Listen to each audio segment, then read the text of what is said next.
First, Mr. Keith Joseph, second person there. He's the General Secretary of the National Olympic Committee of St. Vincent and the Grenadines and President of Team Athletics St. Vincent and the Grenadines. Welcome, Mr. Joseph.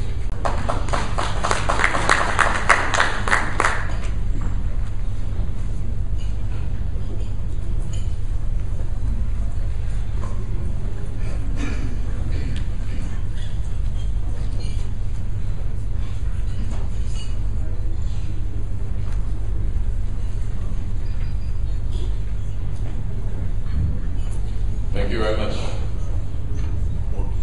Let me first of all begin by joining with the other presenters, speakers, in extending sincere congratulations to Carol and the team for the timeliness of this conference and the excellent panels and themes that they have chosen.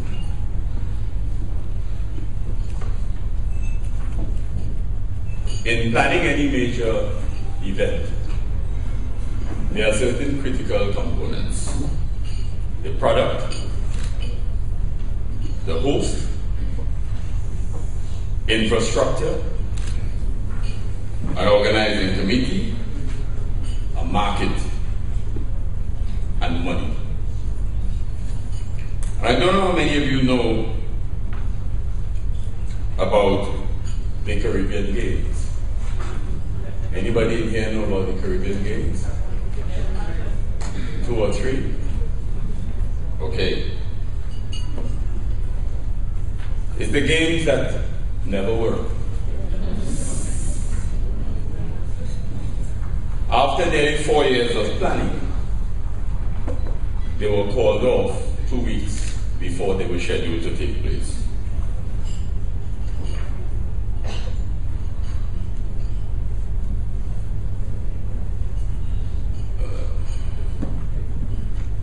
I don't know how many of you know of the Caribbean Association of National Olympic Committees.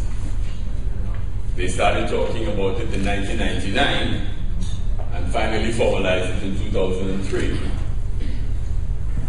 I haven't seen any representation from the National Olympic Committee of Jamaica here, nor for that matter the Jamaican Association responsible for athletics. But be that as it may, some years ago, the Caribbean Association of National Olympic Committees was formed. And among its objectives was to facilitate regional integration, something that CARICOM has itself been trying to do for a much longer period. And I suppose that the route to achieving that is probably as difficult as the task of CARICOM. So we wanted to have a Caribbean Games. And in 2006, it was formalized and it would take place in Trinidad and Tobago. The Games were scheduled to be held in Trinidad and in Tobago. It was to facilitate regionalism. It was to facilitate bringing our people together. It was to facilitate the enhancement of our capabilities to manage major sporting events. It has an organizing committee, a local organizing committee. But the statutes of CANOC stipulated that CANOC must appoint the local organizing committee. But instead, the Trinidad and Tobago government appointed the local organizing committee. And then CANOC signed off on it. So you recognize the beginning of the problems. There are a number of subcommittees that were under the board. They had a chief executive officer, they had several departments.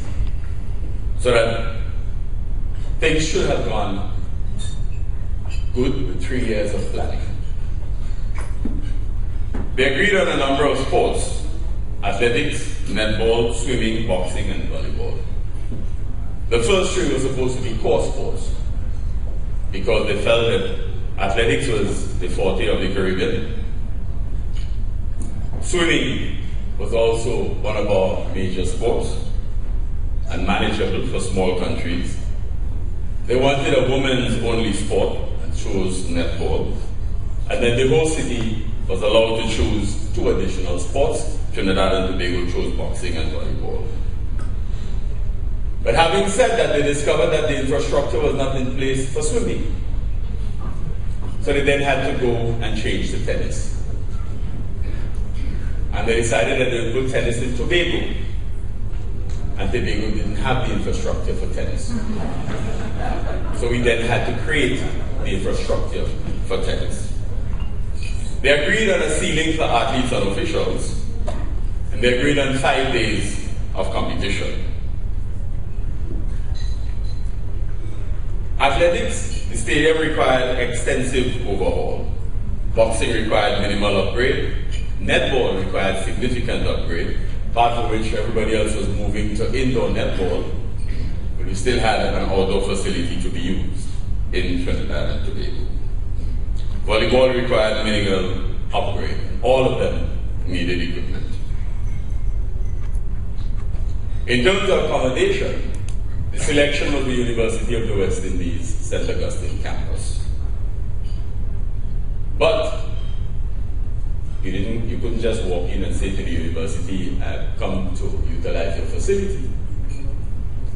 And so right down to the wire, and I mean literally to the wire, in terms of weeks before the event, we still hadn't signed off on an agreement with the University of the West Indies for accommodation. In terms of technical officials, the accommodation was quickly settled. In terms of the Cannock family, that too was quickly settled. But the athletes, the core of the event, the accommodation for the athletes, was not quickly settled. Television rights.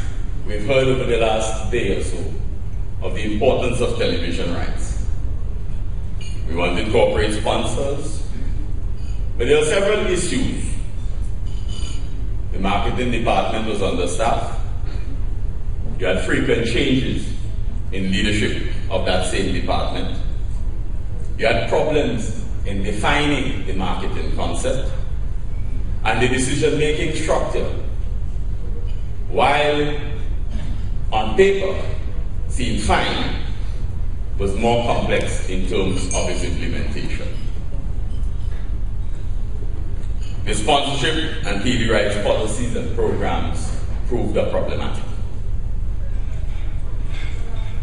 Other issues, there were challenges in the marketing department with regard to the staff competencies. You had too frequent a turnover of staff in that department. The decision-making process itself was somewhat unwieldy. And the stars. We talked about the importance of a product. And the product was the athletes of the region. The primary reason for having a Caribbean Games was so that Caribbean people could see their own athletes perform before their eyes, not look at them on television. But we couldn't get any guarantees that the stars outside of Trinidad and Tobago were going to be present. Less than a month before we got to the games, Jamaica could not guarantee that any of its top athletic stars would come. And that was a critical factor impacting the marketing of the games. Since 2008, they were trying to get some endorsement from Usain Bolt or his handlers that he would attend. That would have made the games.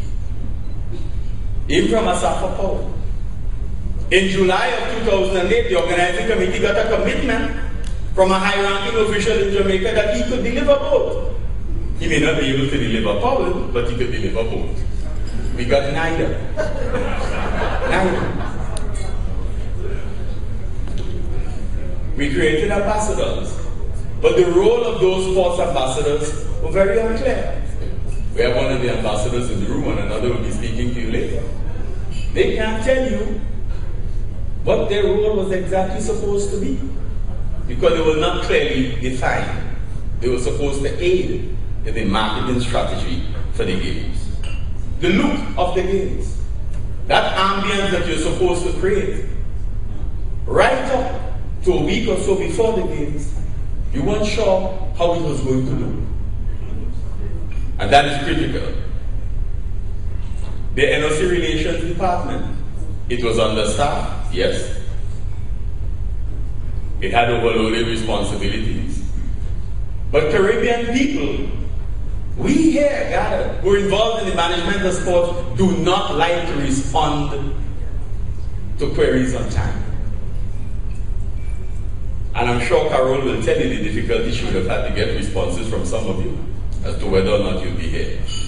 It's worse when getting Olympic committees to say whether or not they're participating in an event.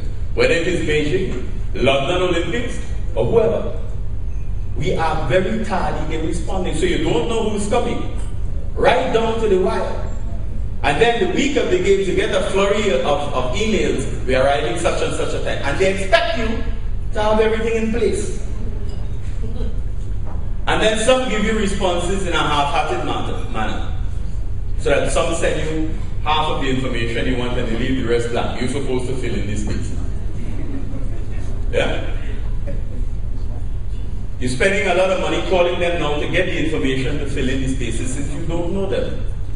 Send the photos. Send them by a certain size. And then they send you something that's too big for you to download. The volunteers department, again, understaffed, overloaded responsibility. You had good promotions. A lot of people were willing to be part of the program. But you had limited capabilities in terms of the leadership of the department. So that while, on the one hand, you seem to have had things down pat, on the other hand, you shot yourself in the foot by not providing adequate and competent people in the relevant areas.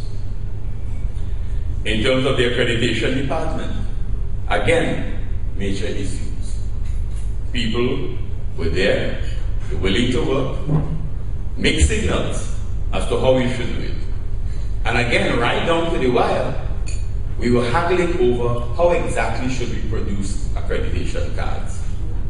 They've been producing accreditation cards from time immemorial. You don't have to reinvent the wheel, but it became an issue. We had communications issue. Participation, we addressed the issue of the stars. The uncertainty, Cuba says that they didn't think that they needed to bring a full team. Of course, one of the problems with the Cubans is that they delay until close to the event. They then tell you what they really wanted to tell you from the very beginning, which is that you have to bring them.